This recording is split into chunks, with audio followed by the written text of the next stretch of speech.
அல்லேலூயா, அல்லேலூயா. கர்த்தருடைய பரிசுத்த நாமத்துக்கு மகிமை உண்டாவதாக. இப்பொழுதும் வாசிக்கும்படி தெரிந்து கொள்ளப்பட்ட வேத வசனம் யோவான் எழுதின சுவிசேஷம் 12வது அதிகாரம் வசனம் 1 முதல் 7 முடிய. யோவான் எழுதின சுவிசேஷம் 12வது அதிகாரம் வசனம் 1 முதல் 7 முடிய.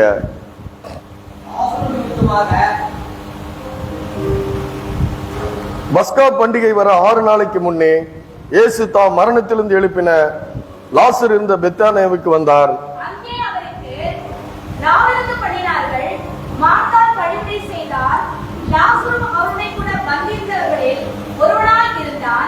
அப்பொழுது மரியாள் விலையேறப்பட்ட களங்கமில்லாத நலதம் என்னும் தைலத்தில் ஒரு ராத்தல் கொண்டு வந்து அதை இயேசுவின் பாதங்களில் பூசி தன் தலைமையினால் அவருடைய பாதங்களை தொடைத்தாள். அந்த வீடு முழுவதும் தைலத்தின் பரிமளத்தினால் நிறைந்தது. அப்பொழுது அவருடைய சீஷரில் ஒருவனும் அவரை காட்டிக் கொடுக்க போன்றவனும் ஆகிய சீமோனுடைய குமாரனின் யூதாஸ் காரியோத்து இந்த தைலத்தை 300 பணத்துக்கு விற்று தரித்திரருக்கு கொடாமல் போனதென்ன என்றார். அவன் தரித்திரை குறித்து கவலைப்பட்டு இப்படி சொல்லாமல் அவன் திருடனாய் இருந்தபடினாலும் பணப்பையை வைத்துக் கொண்டு அதில் போடப்பட்டதை சுமக்கிறவனானபடினாலும் இப்படி சொன்னார். அப்பொழுது இயேசு, இவளை விட்டுவிடு, என்னை அடக்கம் பண்ணும் நாளுக்காக இதை வைத்திருந்தார். அல்லேலூயா. வாசிக்கும் பொழுது இந்த பெண் செய்த ஒரு மிகப்பெரிய சத்தியம் இதிலிருந்து வெளிப்படுகிறது. அல்லேலூயா. நாம கூட பாத்தீங்கன்னா இயேசு கிறிஸ்துவை மகிமைப்படுத்துகிற விதத்திலே நம்முடைய வாழ்க்கை இருக்க வேண்டும். அல்லேலூயா. நம்முடைய வாழ்க்கை, கிறிஸ்தவ வாழ்க்கை என்பது கர்த்தரை மகிமைப்படுத்துகிறதா இருக்க வேண்டும், கர்த்தரை வெளிப்படுத்துகிறதா இருக்க வேண்டும். அப்போ இதுல அங்க இயேசுவுக்கு, அதாவது பஸ்கா பண்டிகை வர 6 நாளைக்கு முன்னே இயேசு தாம் மரணத்திலிருந்து எழுப்பின லாசர் இருந்த பெத்தானியாவுக்கு வந்தார். அங்கே அவருக்கு ராவிருந்து பண்ணினார்கள். மார்த்தாள் பணிவிடை செய்தால், லாசருவும் அவருடனே கூட பந்தி இருந்தவர்கள் ஒருவனாயிருந்தான்.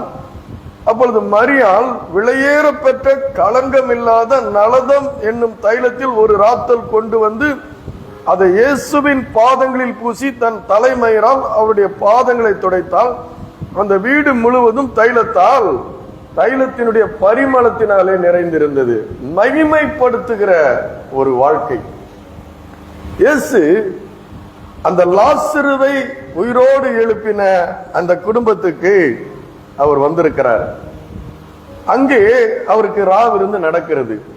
அங்கே இப்படிப்பட்ட ஒரு நலதம் என்னும் ஒரு பரிசுத்தமான ஒரு தைலத்தை கொண்டு வந்து அவருடைய பாதங்களிலே பூசுகிறார். பாருங்க, ஒரு விதத்துல இயேசு கிறிஸ்துவை அறிந்து கொண்டு, அந்த அறிந்து கொண்டது நிமித்தம் அவருடைய வாழ்க்கையிலே தேவனை ஒரு மகிமைப்படுத்துகிற ஒரு வாழ்க்கையை நான் இதுல பார்க்கிறேன். பாத்தீங்கன்னா ரோமருக்கு எழுதின நிருபம் 1வது அதிகாரம் 8வது வசனத்துல பவுல் இப்படியாக எழுதுகிறார். என்ன எழுதுகிறாரு? உங்கள் விசுவாசம் போதும். பாருங்க, உங்கள் விசுவாசம் உலகெங்கும் பிரசித்தமாகிறபடினாலே. அல்லேலூயா. அப்போ இந்த பெண் செய்த ஒரு காரியம், அந்த பெண் செய்த, மரியாள் என்கிற அந்த பெண் செய்த காரியம் விசுவாசத்தினுடைய வெளிப்பாடாக நான் பார்க்கிறேன். அல்லேலூயா. அது மாத்திரம் அல்ல, அவளுடைய வாழ்க்கையிலே விசுவாசம் பிரசித்தமாகிறது மாத்திரம் அல்ல, அந்த வாழ்க்கையில இயேசுவை மகிமைப்படுத்துகிற அந்த வாழ்க்கை ஒரு சாட்சியிலே ஸ்திரப்படுத்தப்பட்டதாக இருக்கிறது. சாட்சி வாழ்க்கை ஒரு சாட்சியா இருக்கணும் அப்படின்னு எங்க போதகர் எனக்கு அடிக்கடி சொல்லிக் கொடுப்பாரு. சபையில சாட்சி சொல்லுவாங்க நிறைய பேரு. எனக்கு கர்த்தர் அதை செய்தாரு, இதை செய்தாருன்ட்டு. அது நல்லதுதான், சாட்சி கொடுக்கிறது நல்லதுதான். ஆனா அதை விட காட்டிலும் பாத்தீங்கன்னா உங்க வாழ்க்கையே சாட்சியா இருக்க வேண்டும் என்று சொல்லுவார். ஹல்லேலூயா. பார்க்கும் போதே சொல்லணும், இப்படி இருந்தவங்க இப்படி மாறிட்டாங்க. ஹல்லேலூயா. அதுதான் அந்த வாழ்க்கை. சாட்சியிலே சாட்சியான வாழ்க்கை எது? அந்த வாழ்க்கையில ஒரு ஸ்திரப்படுத்தப்பட்ட ஒரு வாழ்க்கை எது? ஹல்லேலூயா.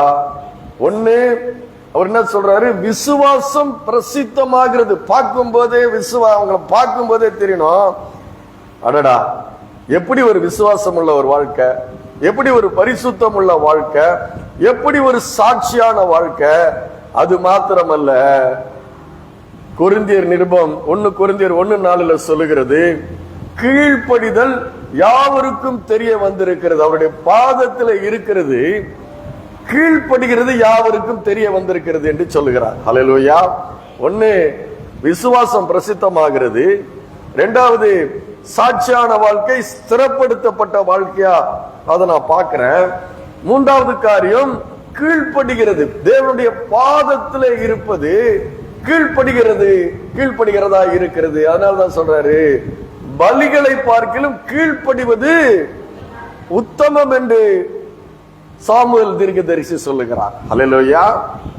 ஒன்னு விசுவாசம் பிரசித்தமாக வேண்டும், இரண்டாவது வாழ்க்கையில ஒரு சாட்சி ஸ்திரப்படுத்தப்பட்டதா இருக்க வேண்டும், மூன்றாவது பலிகளை பார்க்கிலும் கீழ்ப்படிவதே உத்தமம் என்பது அவருடைய பாதத்திலே அவர் தைலம் பூசுகிற அந்த காரியம் அவரை கர்த்தர் என்று அவள் அறிக்கை செய்கிறதா இருக்கிறது. ஹல்லேலூயா. அப்பேற்பட்ட ஒரு விசுவாசத்தை அவள் வெளிப்படுத்துகிறவளா இருக்கிறாள். அது மாத்திரமல்ல, அங்க பாத்தீங்கன்னா அவளுடைய அந்த மகிமை, அவள் தேவனை மகிமைப்படுத்துகிற, இயேசு கிறிஸ்துவை மகிமைப்படுத்துகிற அந்த அந்த காரியம், அந்த இடத்துல மத்தவங்களும் இருக்கிறாங்க, சீஷர்கள் இருக்கிறாங்க. அங்க சீஷர்கள் இருந்து என்ன சொல்றாங்க, அப்பொழுது 4வது வசனம், அப்பொழுது அவருடைய சீஷரில் ஒருவனும் அவரை காட்டிக் கொடுக்க போகிறவனுமாகிய சீமோனுடைய குமாரனாகிய யூதாஸ் காரியோத்து இந்த தைலத்தை 300 பணத்துக்கு விற்று தரித்திரருக்கு கொடாமல் போனதென்ன? எல்லாருக்கும் தெரியும், இந்த வசனம் எல்லாருக்கும் தெரியும், எல்லாரும் நீங்க படிச்சிருப்பீங்க. அப்போ அவன் ஒரு தடவை அவன் சொல்லிட்டு விட்ட மாதிரி எனக்கு தெரியல. அவனை குறித்து வேதம் சொல்லுகிறது, அவன் திருடனாய் இருக்கிறபடியால் அப்படின்னு வேதம் சொல்லுகிறது. ஆனா இத அவன் அந்த 5வது வசனத்துல சொல்லப்பட்டு இருக்கிறது, இந்த தைலத்தை 300 பணத்துக்கு விற்று தரித்திரருக்கு கொடாமல் போனதன்னு அவன் ஒரு தடவை எனக்கு சொன்ன மாதிரி சொல்லல் தெரியல. ஏன்னா அநேகம் தடவை என்ன பண்ணிருக்கிறான், அவன் மகிமைப்படுத்துகிற காரியத்தையும் அவனால ஏற்றுக்கொள்ள முடியல.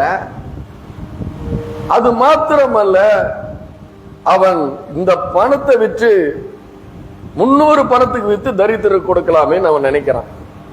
ஆனா ஆண்டவர் சொல்லுகிறாரு, அவர் சொல்லுகிற விதத்துல பாத்தீங்கன்னா ஒரு காரியம் தெரியுது. என்ன காரியம் தெரியுதுன்னா, அவரே சொல்றாரு. எப்படி சொல்றாரு? 7வது வசனம், அப்பொழுது இயேசு இவளை விட்டு விடு, ஏன் தொந்தரவு செய்கிறாய்? அல்லேலூயா.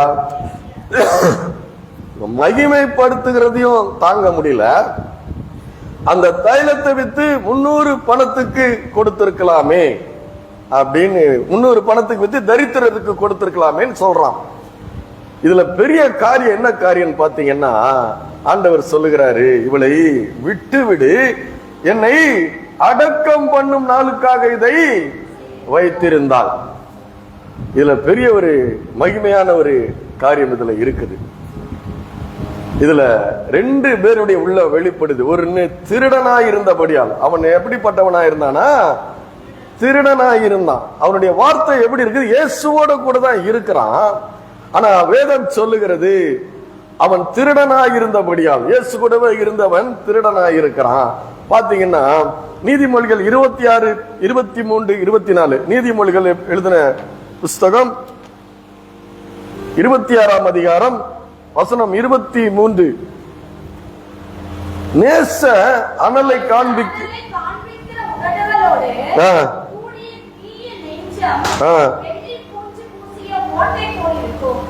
நேச அனலை காண்பிக்கிற உதடுகளோடு கூடிய தீய நெஞ்சம். நெஞ்சம் எப்படி இருக்குது அவனை குறித்து சொல்லுகிறது?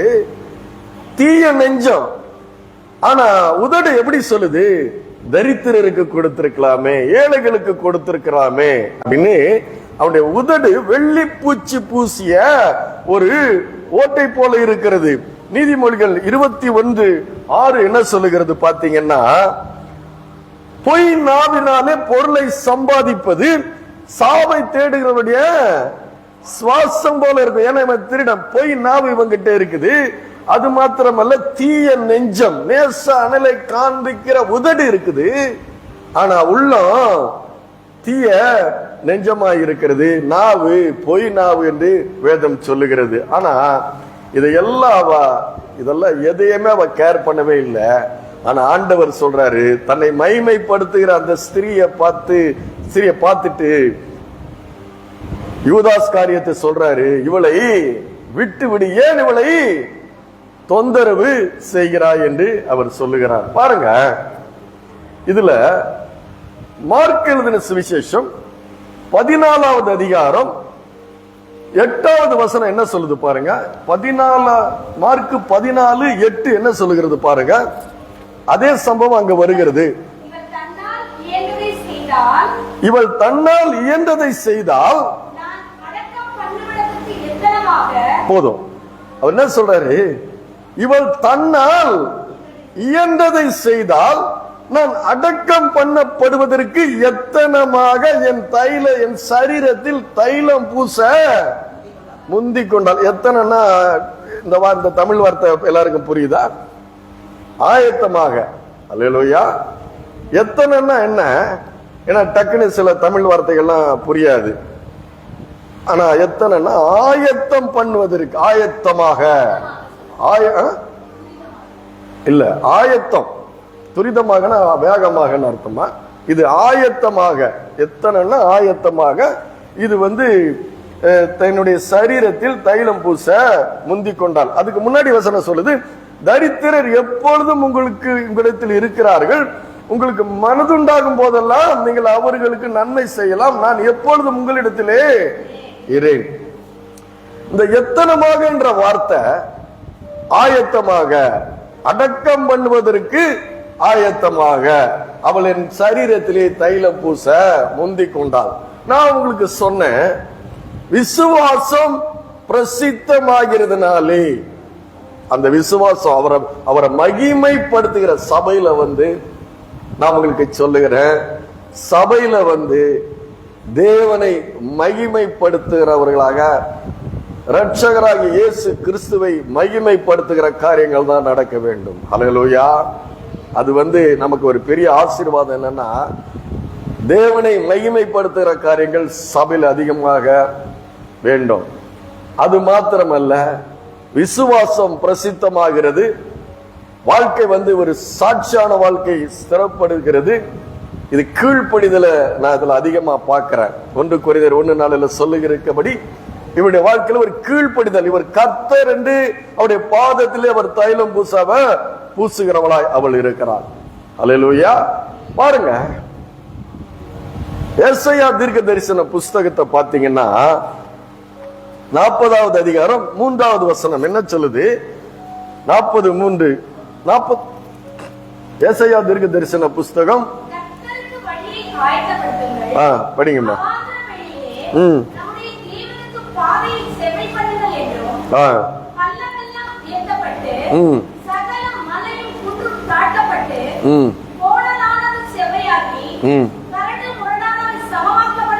போதும். பாருங்க, 3வது வசனம் சொல்லுகிறது, கர்த்தருக்கு வழியை ஆயத்தப்படுத்துங்கள்.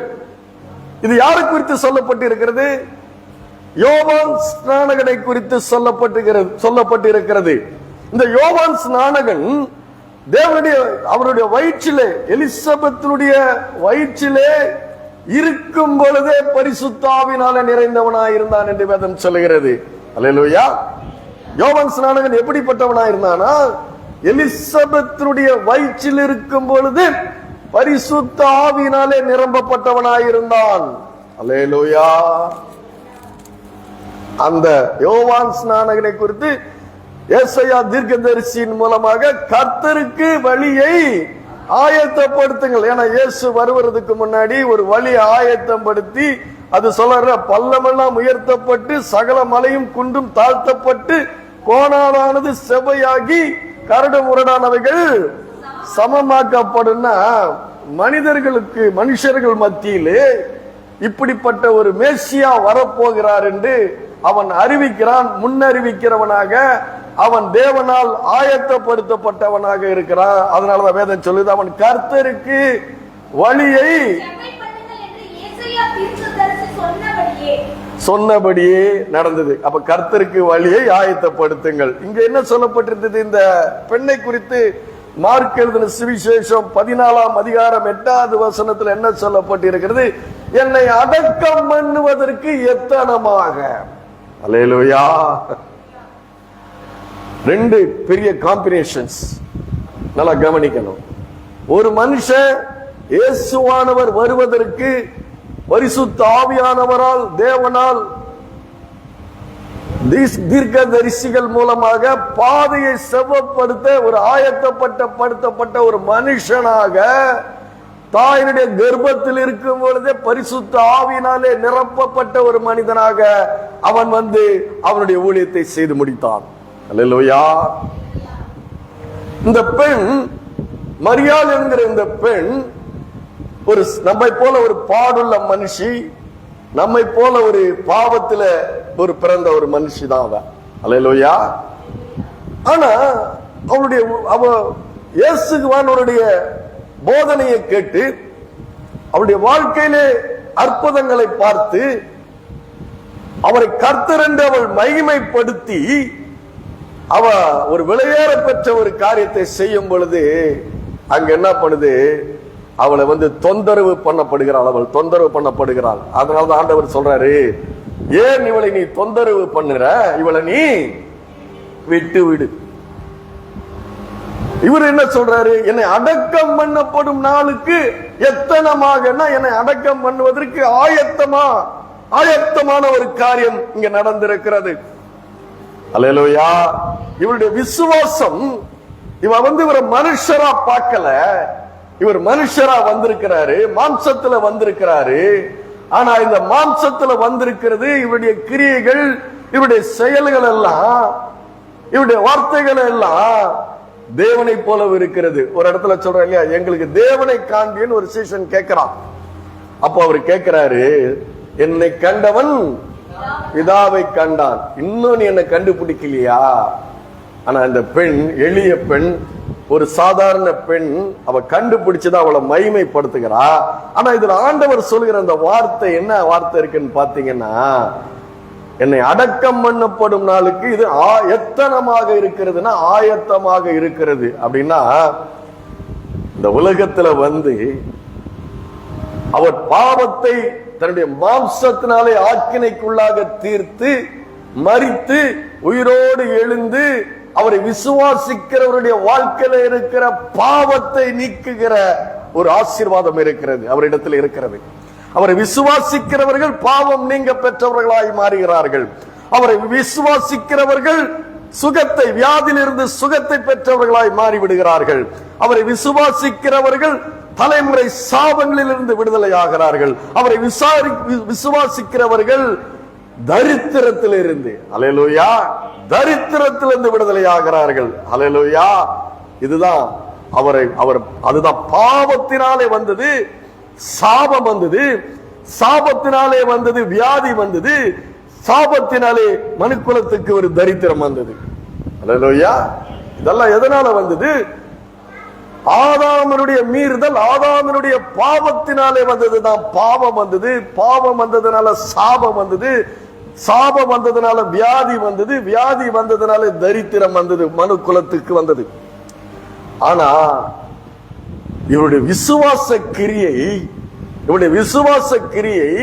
இவருடைய வாழ்க்கையிலே ஒரு சாட்சியாய் ஸ்திரப்படுத்தப்பட்ட வாழ்க்கை, அவரை மகிமைப்படுத்துகிற ஒரு வாழ்க்கை, அவருக்கு கீழ்ப்படுகிற ஒரு வாழ்க்கை, அதுல அப்படியே நீங்க பார்க்கலாம். பார்த்துட்டு பாருங்க, அவரே சொல்றார் ஆண்டவர், இவள் என்னை அடக்கம் பண்ணப்படுவதற்கு எத்தனமாக ஆயத்தமாக. அந்த பாவத்தினால் வந்த சாபங்கள், ரோகங்கள், வியாதிகள், தரித்திரங்கள் எல்லாம் நீங்க விசுவாசிக்கிற உங்களுடைய வாழ்க்கையில இருந்து இந்த பூமியிலே அடக்கம் பண்ணப்பட அவள் எத்தனமாக அவருடைய செய்கை இருந்தது. அல்லேலூயா. இருந்ததா இல்லையா? இது ஆண்டவரே சொல்றாரு. தேவன் ஏசாயா தீர்க்கதரிசி மூலமாக யோவான் ஸ்நானனுக்கு எப்படி ஒரு சாட்சி கொடுத்தாரோ, அதே போல அந்த தேவன் மாம்சத்தில் வெளிப்பட்ட அந்த தேவன் சொல்லுகிறாரு, இவள் என்னை அடக்கம் பண்ண, என் மூலமா என் அடக்கம் பண்ணப்படும் பொழுது இந்த பாவத்தை சுமந்து, சாபத்தை சுமந்து, தரித்திரத்தை சுமந்து, வியாதியை சுமந்து நான் இங்க அடக்கம் பண்ணப்பட போகிற உண்டை என்ன விசுவாசிக்கிறவருடைய வாழ்க்கையில இருக்கிற இவையெல்லாம் அடக்கம் பண்ணப்பட வேண்டும். அல்லேலூயா. உங்க வாழ்க்கையில் இருக்கிற பாவங்கள், சாபங்கள், வியாதிகள், தரித்திரங்கள் எல்லாம் அடக்கம் பண்ணப்பட வேண்டும். அதற்கு எத்தனமாக இதுக்கு எந்த விதமான யோவான் ஸ்நானனுக்கு குறைவாக எந்த விதத்தில் நான் இதை பார்க்கல. அப்படிப்பட்ட ஒரு விசுவாச கிரியை இவருடைய வாழ்க்கையை நான் பார்க்கிறேன். ஹல்லேலூயா. புரியுதா புரியலையா உங்களுக்கு? அவர் தான் சொல்றார், ஆண்டவரே சொல்றார், என்னை அடக்கம் பண்ணப்படுவதற்கு எத்தனமாக இவள் தைலம் பூச முந்திக் கொண்டாள். சாதாரண விசுவாசம் இல்லை.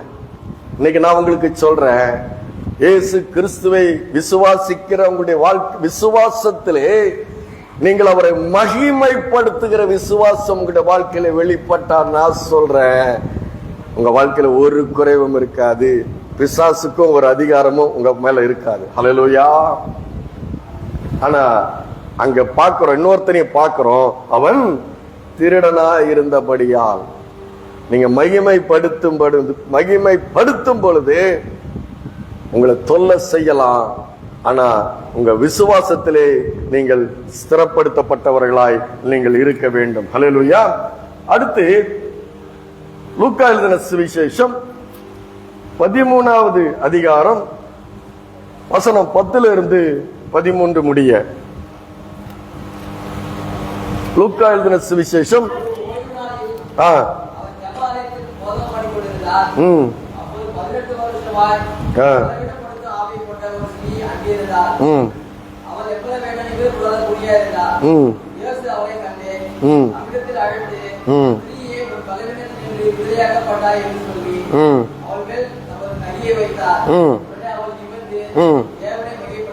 போதும் பாருங்க.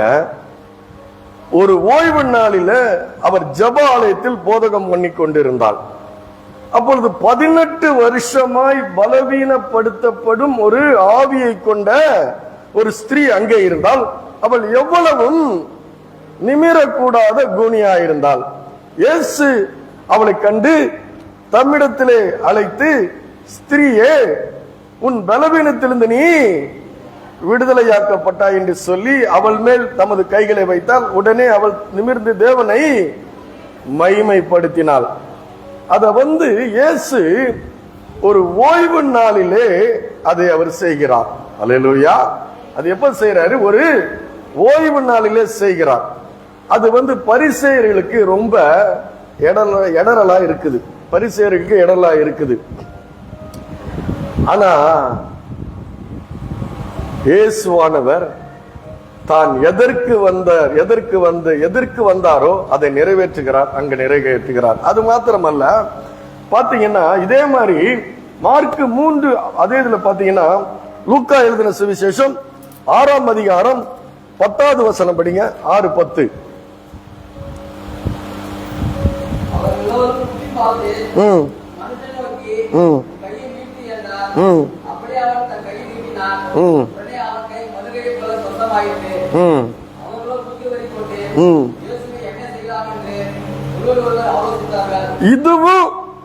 இதுவும் ஓய்வு நாளில் தான் அதை செய்யறாரு. இந்த இல்லம்மா, இல்ல 6:10 என்ன சொல்லப்பட்டிருக்கிறது? ஓய்வு நாளில் தான் இதையும் அவர் செய்கிறார். 6ஆம் அதிகாரம் 6வது வசனத்துல சொல்றாரு, வேறொரு ஓய்வு நாளிலே ஆலயத்திலே பிரவேசித்து உபதேசித்தார். அங்கே சும்மின வலது கையை உடைய ஒரு மனுஷன் இருந்தார். அவனையும் அவர் சொஸ்தப்படுத்துகிறாரு. சொஸ்தப்படுத்தும் பொழுது அவர் அவர் மேல என்ன பண்றாங்களா? மூர்க்க வெறி கொண்டு 13வது 11வது வசனம் சொல்லுகிறது, அவர்களோ மூர்க்க வெறி கொண்டு இயேசுவை என்ன செய்யலாமோ என்று ஒருவரோடு ஒருவர் ஆலோசித்தார்கள். அல்லேலூயா. பாத்தீங்கன்னா அதே மாதிரி இன்னொரு இடத்துல சொல்லப்பட்டிருக்கிறது. மார்க் 3:3 சொல்லப்பட்டிருக்கிறது, அவரை குற்றம் பிடிக்கும்படி அவர் மேல வந்து அவர் ஊழியம் பண்ணுகிறாரு.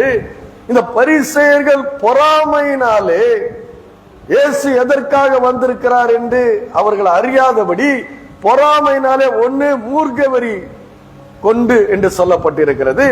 இன்னொன்று என்ன சொல்லப்பட்டிருக்கிறது, அவர் மேல் குற்றம் பிடிக்கும்படி என்று சொல்லப்பட்டிருக்கிறது.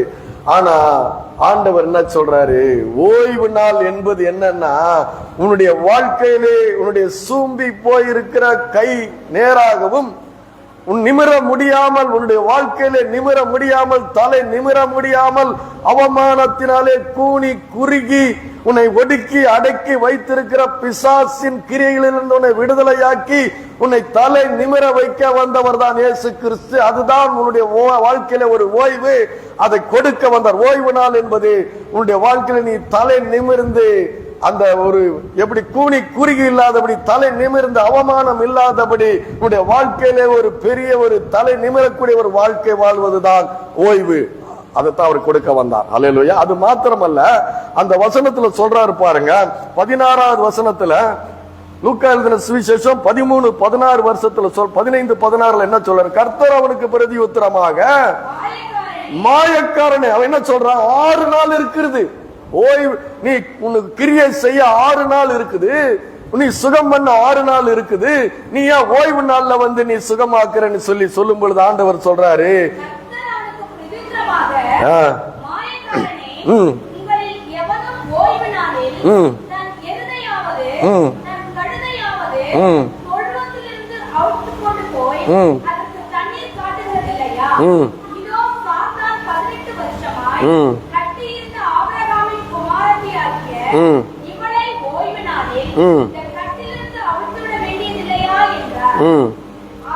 போதும் பாருங்க. அவர் சொல்றாரு, என்ன சொல்றாரு, இதோ யார் கட்டி இருந்தான், சாத்தான் 18 வருஷமாய் கட்டி இருக்கிறான். இன்னைக்கு ஒரு சாட்சி மாகரல்ல சொன்னாங்க, ஒரு சொத்துக்காக ஒரு பையன் மேல ஏவல் ஏதோ ஒண்ணு செய்வன ஏதோ பண்ணி என்ன பண்ணிட்டாங்க, அந்த பையனை வந்து பைத்தியம் போல ரோட்ல திரியிற மாதிரி பண்ணிட்டாங்க. அந்த தாய் அந்த மகனை வைத்துக் கொண்டு வேலையும் செய்து எனக்கு தெரிஞ்சு 2 வருஷமா அந்த சபையில கிடக்கிற மாதிரி கிடக்குது. அல்லேலூயா. உலகத்துல பொறாமையினால சொத்து, ஒரு அற்பமான ஒரு சொத்து மேல ஆசைப்பட்டு ஒரு மகன் ஒரு வாலிபனுக்கு பைத்தியம் போல ரோட்ல சுத்தி திரியிற மாதிரி ஏதோ செய்வன பண்ணிட்டாங்க. இன்னைக்கு அந்த பையன் சுகமாகி அந்த சபையில இருக்கிறான். இன்னைக்கு வந்து சாட்சி கொடுக்கறாங்க. அதன் பாதையிலே அப்படிப்பட்ட அந்த ஒரு கடினமான சாத்தான் கட்டி வைத்திருக்கிற அந்த கடினமான பாதையில போய்கொண்டிருக்கிற அந்த பெண் சாட்சி சொல்லும்போது அந்த சாட்சியை சொல்ல கூட சரியா முடியல, அழுகிறாள். அல்லேலூயா. நல்லா போயிட்டு இருக்கு வாழ்க்கை, நல்லா போயிட்டு இருக்கிற வாழ்க்கையில போயிட்டு இருக்கிறவங்களுக்கு மத்தவங்க கஷ்டம் புரியாது. பார்த்துட்டு என்ன சொல்றாங்க, என்ன சொல்லிட்டு போவோம், ஐயோ பாவம். இதுதான் மனுஷனுடைய இரக்கம். அல்லேலூயா. மனுஷனுடைய இரக்கம் என்ன இரக்கம், என்ன பண்ணிட முடியும் நம்மளால? அல்லேலூயா. ஐயோ பாவம் சொல்லிட்டு என்ன பண்ண போறான், கடந்து போகிறோம், கடந்து போயிட்டு மறந்து போகிறோம். ஆனா ஆண்டவராகிய இயேசு உன்னுடைய வாழ்க்கையிலே வந்தார் என்றால், சாத்தான் கட்டி இருக்கிற 18 வருஷமாய் கட்டி இருக்கிற அந்த கட்டை அவிழ்க்கக்கூடிய வல்லமை உள்ளவராய் அவர் இருக்கிறார். ஹல்லேலூயா. அங்க எங்க எப்படி பார்த்தோம், முதல்ல பார்த்தது ஒரு திருடனான ஒரு மனுஷனை பார்த்தோம். இங்க பார்க்கிறது ஒரு பொறாமையினால் நிறைந்தவர் பரிசேயனை பார்க்கிறோம். அந்த பரிசேயனுடைய இருதயம் எப்படிப்பட்ட இருதயமாய் இருக்கிறதா, மூர்க்க வெறி கொண்டு என்று வேதம் சொல்லுகிறது. இன்னொரு இடத்துல சொல்லப்படுகிறது, இயேசுவிடத்துல குற்றம் பிடிக்கும்படி. இயேசுவை என்ன பண்றாங்க, குற்றம் பிடிக்கும்படி அவருடைய இருதயம் எப்படி இருக்குதா? சகரியா எழுதின புஸ்தகம், தீர்க்க தரிசன புஸ்தகம் 7ஆம் அதிகாரம் 12வது வசனம் எடுங்க. சகரியா 7:12.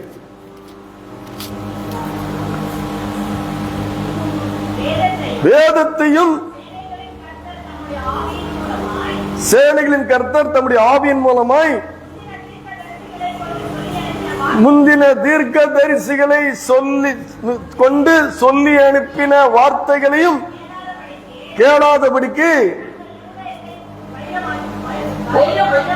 தங்கள் இருதயத்தை வைரமாக்கினார்கள்னா கடினமாக்கினார்கள். அடமண்ட்னா மாற்றவே முடியாத ஒரு இருதயமாய், ஒரு கடின இருதயமாய் இருக்குது. ஆகையால் மகா கடுங்கோபம். இதை பாத்தீங்கன்னா அந்த இருதயம் எப்படிப்பட்ட இருதயமா? இருதயத்தை வைரமாக்கினார்கள்னா ஆங்கில வேதாகமத்துல போட்டிருக்கு அடமண்ட்னா கடினமான இருதயம், மாற்றவே முடியாத இருதயம். தேவனே நேரா வந்து மாம்சத்துல வெளிப்பட்டு அவர் வந்து அப்படிப்பட்ட ஒரு விடுதலையை கொடுத்திருக்கிறாரு. விடுதலையை கொடுத்தா அதுல கூட அவங்க என்ன பண்றாங்க? அவர் மேல இருக்கிற பொறாமையினால அந்த விடுதலையை அவர் அனுபவிக்க, அந்த விடுதலையை வந்து அவர் ஏற்றுக்கொள்ள முடியாதவர்களா இருக்கிறாங்க. அதனாலதான் சொல்ல, இவள் ஆபிரகாமுடைய குமாரத்தி. இவள் ஹல்லேலூயா. இவள் யாருடைய குமாரத்தி? ஆபிரகாமுடைய குமாரத்தி. அவர் சொல்றாரு, இவள் ஆபிரகாமின் குமாரத்தினா என்னன்னா, இவள் ஆசீர்வாதத்துக்கு சொந்தக்காரி. ஹல்லேலூயா. எதுக்கு சொந்தக்காரி? ஆசீர்வாதத்துக்கு சொந்தக்காரி அவள். ஆனா அவளை பிசாசு கட்டி வைச்சிருக்கிறான். அந்த கட்டுகளில் இருந்து நான் விடுதலையாக்க வந்தேன். ஹல்லேலூயா. நம்ம தேவன் விடுதலையாக்குகிற தேவனாய் அவர் இருக்கிறார். பாருங்க, அந்த ஆசீர்வாதம் இவள் ஆபிரகாமின் குமாரத்தினா அவர் சொல்றாரு, அது ஒரு மாம்சத்தின்படி அடையாளமாக சொல்லுகிறார். ஹல்லேலூயா. யூதர்கள் விசேஷித்தவர்கள் என்று வேதம் சொல்லுகிறது. ஆனா விசுவாசிக்கிற நமக்கு ஒரு ஆசீர்வாதம் இருக்குது. பாருங்க, மத்தேயு எழுதின சுவிசேஷம் 15வது அதிகாரம் வசனம் 21 28 முடிய. மத்தேயு எழுதின சுவிசேஷம் 15வது அதிகாரம் வசனம் 21 28 முடிய. பின்பு இயேசு அவ்விடம் விட்டு புறப்பட்டு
போதும். பாருங்க, இங்க வந்து இன்னொரு விதமான, முதல்ல உங்களுக்கு காமிச்ச யூதாஸ் காரியத்து திருடனாயிருந்தா, பரிசேயர்கள் பொறாமையினால் நிறைந்து அவரை குற்றம் பிடிக்கும்படி அவருக்கு மேல என்ன பண்றாங்க?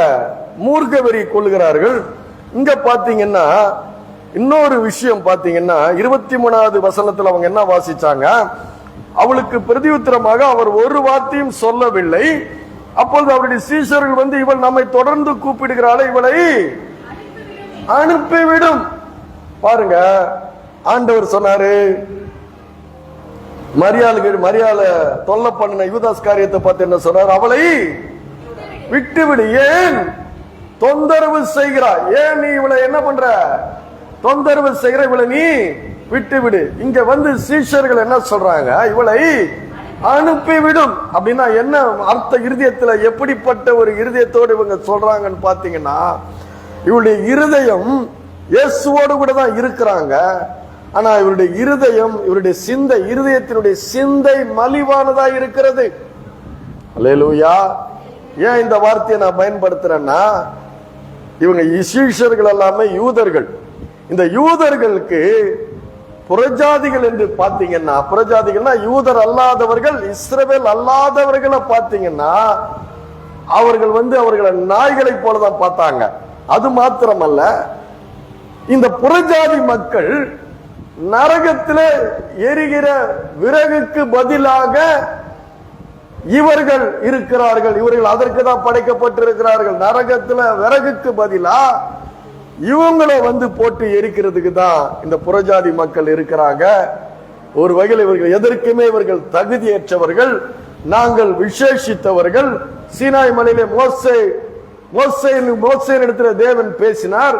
மோசே எங்களுக்கு தான் 10 கற்பனைகளை கொடுத்தார், எங்களுக்கு தான் தேவாலயம் இருக்குது, எங்களுக்கு தான் கற்பனைகள் இருக்குது, எங்களுக்கு தான் பண்டிகைகள் இருக்குது, எங்களுக்கு தான் தேவன் எங்களை விசேஷித்தவர்களாக வைத்திருக்கிறார் என்ற இருதயத்திலே அப்படிப்பட்ட ஒரு மேட்டிமையான எண்ணம் இருந்தது. நாங்கள் தான் ஆசீர்வாதத்துக்கு சொந்தக்காரர்கள் என்று அவர்கள் நினைச்சிருந்தாங்க. யூதர்களும் இஸ்ரவேல் ஜனங்களும் இப்படிதான் நினைச்சிருந்தாங்க. இவ ஒரு கானானிய ஸ்திரீ என்ன சொல்லப்பட்டிருக்கிறது, அப்பொழுது அந்த திசைகளில் குடியிருக்கிற ஒரு கானானிய ஸ்திரீ ஒருத்தி அவரிடத்திலே அவரை குறித்து கேள்விப்பட்டு, என் மகள் பிசாசினால் கொடிய வேதனைப்படுகிறாள். இவருடைய போக்கஸ் பாத்தீங்கன்னா, சுத்தி இருக்கிற இந்த சீஷர்கள், முறுமுறுக்கிற சீஷர்கள், தகுதியற்றவள் என்று நினைக்கிற அந்த சீஷர்கள் மத்தியில இவருடைய போக்கஸ், இவருடைய பார்வை, இவருடைய நோக்கம், இவருடைய சிந்தை இயேசுவின் மீது இருந்தது, மத்த யார் மேலே இல்லை. நான் சொல்றேன், உங்களுக்கு இந்த சபையில சொல்றேன், உங்களுக்கு விடுதலை வேண்டுமா, வெற்றி வேண்டுமா, வாழ்வு வேண்டுமா, நீங்க இங்க வந்தீங்கன்னா இங்கே பிரசன்னமாகிற அவருடைய நாமத்தினாலே கூடி வந்திருக்கிற இங்க மத்தியில அவர் பிரசன்னமா இருக்கிற அந்த பிரசன்னத்திலே அந்த பிரசன்னத்தை மட்டும்தான் நீங்க பார்க்க வேண்டும். அல்லேலூயா. ஏன்னா ஒருத்தர் பார்த்து தகுதியற்றவர்கள், இவர்களுக்கு எதுக்கு இந்த தகுதி, இவர்களுக்கு எதுக்கு இந்த விடுதலை, இப்படிப்பட்ட இருதயம் உள்ள மனுஷர்கள் இருக்கலாம், நீங்க அதை பார்க்கலாம். ஆனா நான் சொல்றேன், உங்களுடைய நோக்கம், உங்களுடைய போக்கஸ், உங்களுடைய குறிக்கோள், உங்களுடைய நோக்கமும் இங்க பிரசன்னமா இருக்கிற இயேசுவின் மீது தான் இருக்க வேண்டும். அல்லேலூயா. ஏன்னா உங்களை திசை திருப்பக்கூடிய அநேக காரியங்கள் உங்களுடைய வாழ்க்கையிலே இருக்கலாம். ஆனா வேதம் என்ன சொல்லுகிறது பாத்தீங்கன்னா, ஆபிரகாம ஆண்டவர் ஆசீர்வதிக்கும் போது பூமியில் உள்ள குடும்பங்கள் எல்லாம் உனக்குள் ஆசீர்வதிக்கப்படும் என்று ஆபிரகாமை ஆசீர்வதித்தார். அல்லேலூயா. எப்படி ஆசீர்வதித்தாரு? பூமியில் உள்ள குடும்பங்கள் எல்லாம் உனக்குள் ஆசீர்வதிக்கப்படும். இந்த இவங்களுக்கு முதல்ல இந்த சீசர்களுக்கு இன்னும் பெரிய அளவுல என்ன பண்ணல, இயேசு எதற்காக வந்தார் என்பதே அவங்களுக்கு தெரியல. வேதம் சொல்லுகிறது, பிரசங்கினுடைய புஸ்தகம் 11வது அதிகாரம் வசனம் 5 படிங்க. 11:5, பிரசங்கி 11:5. தேவனுடைய செய்கைகளை நீ அறியாய். பிரசங்கி 11:5. ஆவியின் வழி இன்னதென்றும்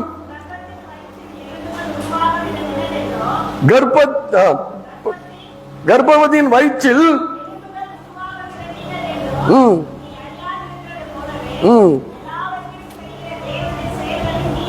எல்லாவற்றையும் செய்கிற தேவனுடைய செயல்களை, கர்ப்பவதியினுடைய வயிற்றில் எலும்புகள் உருவாகிற விதம் யாருக்குமே தெரியாதுன்றாரு. அல்லேலூயா. அதை போலவே அவர் சொல்றாரு, தேவனுடைய செய்கைகளையும் எல்லாவற்றையும் செய்கிற தேவனுடைய செய்கைகளையும் நீ அறியாய். அந்த இடத்துல என்ன சொல்றாரு, அவர் பிள்ளைகளின் அப்பத்தை எடுத்து நாய்க்குட்டிகளுக்கு போடுவது அவர் தேவன். அம்மா அவர் சொல்லலாம், அவர் தேவன். அவர் சொல்றார், அவர் அந்த இடத்துல ஒரு காரியத்தை செய்வதற்காக அவர் தேவனுடைய செய்கை அது. அதனாலதான் சொல்றாரு பிள்ளைகளுடைய. இது நிறைய பேருக்கு இடரெல்லாம் இருக்குல்ல, இந்த வருஷம் இடரெல்லாம் இருக்குல்ல. என்னையா இது, ஒரு கானானிய பெண் வர்றா, அந்த பெண்ணு கிட்ட போயிட்டு பிள்ளைகளின் அப்பத்தை எடுத்து நாய்க்குட்டிகளுக்கு போடுவது நல்லதல்லன்றாரு. அப்ப எப்படி இது, என்ன இது? அப்ப நம்ம எல்லாம் யாரு, நாய்க்குட்டியா? மேஜன் கீழே இருந்து விழும் துணிக்கைகளை தின்றவங்களா? அப்படியெல்லாம் நமக்கு கேள்வி வருது இல்ல. இந்த வசனம் இடரெல்லாம் இருக்குதா இல்லையா? அல்லேலூயா. இல்லையா? இருக்குதுங்க, நிறைய பேருக்கு இருக்குது, இடரெல்லாம் இருக்குது. ஆனா கர்ப்பவதியினுடைய வயிற்றில் எலும்புகள் உருவாகிற விதம் இன்னதென்று நீ அறியாதிருக்கிறது போல தேவனுடைய செய்கைகளையும் அறியாய். அங்க ஒரு செய்கை நடக்குது. என்ன செய்கை நடக்குது? அந்த சீஷர்களுக்கு முன்னால அந்த பெண்ணுடைய விசுவாசத்தை தூண்டி எழுப்புறாரு. என்ன தூண்டி எழுப்புறாரு? அவள் எவ்வளவு பேர் அவளுக்கு இடரல் பண்ணா கூட இவளை அனுப்பிவிடும். அவர் சொல்றாரு, அநீதி உள்ள நியாயாதிபதி அந்த பெண்ணுக்கு நியாயம் செய்தானா இல்லையா? செய்யணும்னு நினைச்சானா இல்லையா? தம்மிடம் வேண்டிக் கொள்வர்களுக்கு அவர் செய்யாமல் இருப்பாரா? அல்லேலூயா. பொல்லாதவர்களாய் நீங்கள் உங்கள் பிள்ளைகளுக்கு நல்ல ஈவுகளை கொடுக்க அறிந்திருக்கும் போது பரலோக பரமபிதா அதை காட்டிலும் நன்மையானவர்களை கொடுப்பது அதிக நிச்சயம் அல்லவா? நான் தான் சொல்றேன், உங்க போக்கஸ் எப்படி இருக்குன்னா, மனுஷர்களுடைய இருதயம், மனுஷர்களை பத்தி சொல்லல, பிசாசுக்கு அடிமைப்பட்டு இருக்கிற, இன்னும் வெளிச்சத்து தேவனை குறித்து அறியாமல் இருக்கிற அப்படிப்பட்ட மனுஷனுடைய இழிவான மலிவான சிந்தனையில அவங்க சொல்லலாம், இவளுக்கு எதுக்கு இந்த ஆசீர்வாதம்? அல்லேலூயா. ஆனா நான் சொல்றேன், உங்க போக்கஸ், நீங்க சபைக்கு வந்தீங்கன்னா கிறிஸ்துவ மட்டும்தான் பார்க்கணும். அல்லேலூயா. யார மட்டும் பார்க்கணும்? கிறிஸ்தவர்களை பார்க்காதீங்க. பார்த்தீங்கன்னா சோர்ந்து போயிடுவீங்க. இவளுக்கு எதுக்கு ஆசீர்வாதம்? இவளுக்கு இது தேவையா? நான் சொல்றேன், உங்க போக்கஸ், உங்களுடைய நோக்கம் கிறிஸ்துவன் மீது இருந்ததுன்னா, நான் சொல்றேன், இழுத்து விடுறதுக்கு தான் இங்க ஆள் இருக்கும். எதுக்கு ஆள் இருக்குது? இவளுக்கு எதுக்கு சொல்றாங்களா இல்ல? யாரு கூட இருந்தது இது? சீஷர்களுக்கு கூட தான் இருந்தது. இருக்கிறாங்க இவங்க, அவங்க தான் சொல்றாங்க, இவளை அனுப்பிவிடும். இன்னைக்கு வந்து மனுஷர்களுக்குள்ள இப்படிப்பட்ட ஒரு காரியம் அதிகமா இருக்குது. நம்மள நல்லா இருக்கலாம், நீ நல்லா இரு, ஆனா என்னை விட நீ நல்லா இருக்க கூடாது. அல்லேலூயா. இது எப்படி இருக்குது? இந்த வார்த்தை எப்படி இருக்குது? நல்லா இரு, ஆனா என்னை விட நீ நல்லா இருக்க கூடாது. அல்லேலூயா. இதுதான் நண்டு புத்தின்னு சொல்லுவாங்க. என்ன புத்தி? நண்டு புத்தி. நண்டை ஒரு கூடையில போட்டு நீங்க மூட தேவையில்ல. தெரியுமா? தெரியாதா? அல்லேலூயா. என்ன பண்ணனா, மூடி போட தேவையில்லை. ஏன்? ஒரு நண்டு மேல வந்துச்சுன்னா அந்த நண்டு என்ன பண்ணும்? கீழே இழுத்து விட்டுடும். இதுவும் மேல போகாது. இழுத்து விடுற நண்டாவது மேல போகணுமா இல்லையா? அல்லேலூயா. இழுத்து விடுற நண்டு மேல போகணுமா இல்லையா? சரி, நீ தான் என்னதான் இழுத்து விட்டா பரவாயில்ல, நீயாவது மேல போகணுமா இல்லையா? நீ உள்ளேதான் இருக்குது. அப்பதான் எனக்கு சொல்லி கொடுத்தாரு போதனை. என்ன சொல்லி கொடுத்தாரு? நீ உன்னை தாழ்த்திட்டு உன்னுடைய போக்கஸ், உன்னுடைய நோக்கத்தை இந்த வானத்தையும் பூமியும் உண்டாக்கிற இந்த கர்த்தர் இடத்துல செலுத்து. அல்லேலூயா. முழங்கால போய் நில்லுன்னு அர்த்தம். அல்லேலூயா. பாதத்துல போய் விழு. அவர்கிட்ட நீ தாழ்த்திட்டு இவங்களை பார்க்காம உன்னுடைய போக்கஸ் இவங்க மேல வைக்காம நீ மேல போனாதானே இழுத்து விடுறான். கீழே போனா உன்னை தாழ்த்தி தேவனுடைய பாதத்தை நீ பிடிச்சுக்கிட்டீன்னா அவர் வேற பக்கமா மேல தூக்கி விட்டுருவாரு. அல்லேலூயா. அதனால இவங்க கூட போட்டி போடாதீங்க, இவங்களை பார்க்காதீங்க. உங்களுடைய போக்கஸ் முழுவதும் இயேசுவின் மீது. அங்க என்ன நடக்குது? இவளை அனுப்பி விடுன்றாங்க. உண்மையில பாத்தீங்கன்னா, நான் போற சபையில இன்னைக்கு சாயங்காலம் சபைக்கு போவேன், வார்த்தை கேட்கறதுக்கு போவேன், ஆராதிச்சுட்டு வார்த்தை கேட்க போவேன். அங்க போனா திருவிருந்து பரிமாறுறதுக்கு கிட்டத்தட்ட ஒரு 30 பேர் இருப்போம். அப்போ அந்த பாஸ்டர் கையில வாங்கி திருவிருந்து நாங்க இங்க இருக்கிறவங்களுக்கு பரிமாற. ஏன்னா ஒரு 2000 பேர் வருவாங்க. 2000 பேருக்கு போதகர் கொடுக்க முடியாது, ஜெபிச்சு கொடுப்பார், நாங்க எடுத்துன்னு போய் கொடுக்கணும். நான் போய் எனக்கு எப்பயுமே பாஸ்டர் என்ன பண்ணாரு, என்ன முன்னாடி கூப்பிட்டு என் கையில முதல்ல கொடுப்பாரு. நான் போய் நிக்கிறேன், ஒருத்த பின்னாடி என்ன பண்றான், நீ போ நான் பாத்துக்கிறேன் அப்படின்னு சொல்லிட்டான். எனக்கு அந்த இடத்துல ஒரு மாதிரி ஆயிடுச்சு. நான் என் இடத்துல நான் உட்காந்துக்கிட்டேன். என்ன அந்த இடத்துல என்ன பண்ணாம அவமானப்படுத்தி என்ன பண்ணிட்டான், தள்ளி விட்டுட்டான். நான் சீட்ல உட்காந்துட்டேன். நான் ஒன்றும் பண்ணல. என்னுடைய சிநேகிதர் ஒருத்தர் என்ன பண்ணாரு, இதை பார்த்துக்கிட்டே இருந்துட்டு எப்படி இதை நடக்கலாம்னு சொல்லிட்டு மறுபடியும் என்ன பண்ணாரு, அடுத்த தடவை என்ன பண்ணாரு, அந்த இடத்துல என்னை நிக்க வச்சுட்டாரு. இது போல இந்த சம்பவத்துல என்ன நடக்குது? சுற்றி இருக்கிற மனிதர்கள் எப்படி பார்க்கறாங்க? இவளுக்கு எதுக்கு ஆசீர்வாதம்? எங்க ஓனர் என்ன பண்ணுவாரு, சட்டை புதுசா போட்டுட்டு போயிட்டாக்க என்ன பண்ணுவாருன்னா குப்பைல வைப்பார். அல்லேலூயா. அப்படிப்பட்ட ஓனர்ட்ட தான் நான் வேலை செஞ்சேன். என்ன பண்ணுவாரு, சட்டை புதுசா போட்டுட்டு போனா அந்த சட்டை அழுக்காவணும் குப்பையாகணும் அவன் பளிச்சுன்னு இருக்க கூடாது. அப்படிப்பட்ட ஓனர்ட்ட தான் நான் வேலை செஞ்சேன். பிற்பாடு அந்த மனுஷன் 25 வருஷமா கைகால் இல்லாம உயிரோடு இருந்தார். அல்லேலூயா. பாருங்க.